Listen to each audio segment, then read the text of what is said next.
Hey everyone, Lucas Haneman here, and welcome to a really cool episode of Guitar Tone Tuesday. At least I think it's really cool. On today's episode, we are going to be talking about the brand new Lucas Haneman Express album called Catch the Westbound. It's coming out this Saturday, April 6th, 2019. So if you're watching this in the future, no worries. We will have CDs available. We do have them available. But I wanted to talk to you guys today about some of the guitars and gear I used on the album. So let's start off with this guy. I love this guitar. This has become my number one. This is my Vintage Artist by Melanson Guitars. It's made in 2001, but I acquired it in 2017. Gerard Melanson makes great guitars. You guys have heard a lot about those guitars on this channel before. On the previous Express albums, I was using a Telecaster, and I wanted to, this is our third album. I wanted to do something a bit different, so I like 3 single coils. I like the spanky nature of these pickups. It's actually the guitar you're hearing right now.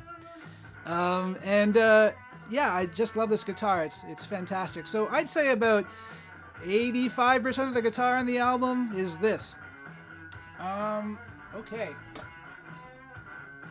For slide guitar and some more aggressive guitar solos, I used my wonderful Eastman T185 MX. I mean, I've said a lot about this guitar in the past. I love the dual humbucker configuration. I like the flatter radius for playing slide. On one of our tunes called Miss McGrim, the slide guitar solo is this guitar through a cranked Princeton from 1962, and it's just awesome. So I love this guitar as well. Okay. So, for acoustic guitars, I kept it really simple.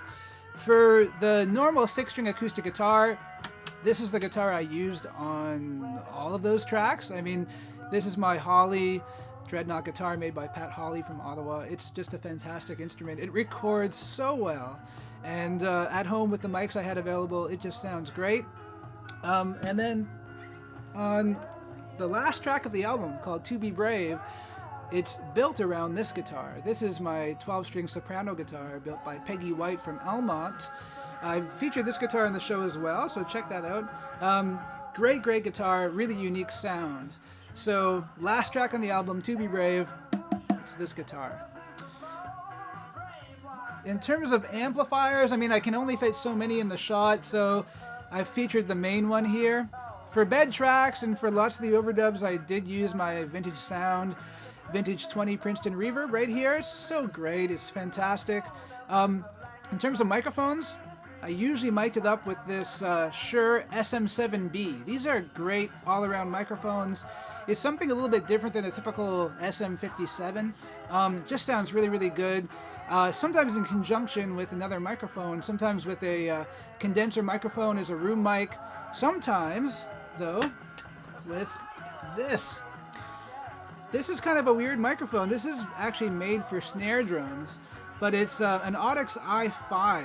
It's kind of a competitor to the Shure SM57, with I find more of a scooped mid-range response. So less mids, but more bass and more highs. So I like this mic a lot. For all the bed tracks, I use this mic on my guitar amp.